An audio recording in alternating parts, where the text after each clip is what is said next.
Hi, welcome back to Enchantment with Angel. Thinking what curry to make? Well, it's time to try out this enchanting peanut brinjal curry. So let's first start making the masala paste. For that, you will need 1 tablespoon roasted sesame seeds and half cup roasted peanuts, half spoon of pepper, half a spoon of turmeric powder, 1 teaspoon coriander powder, 1 teaspoon chilli powder, and grind this to a smooth paste. So in the pan, add about 5 tablespoons of sesame oil. So once heated, add 500 grams of sliced brinjal and saute for about 2 minutes.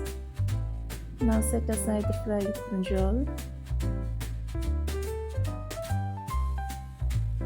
In the same pan, add half spoon of mustard seeds and let it crackle. Add few curry leaves and 1 finely chopped onion. Saute well. It's time to add the ground paste. Fry it for about 2 minutes. Add some water and adjust the consistency. Let it boil for about 5 minutes. Add some salt according to taste. Now cover and cook on a low heat. And remember to stir in between. So now cook this till the oil oozes out. This is very important. Now it's time to add the fried brinjal. Cover and cook, stirring in between.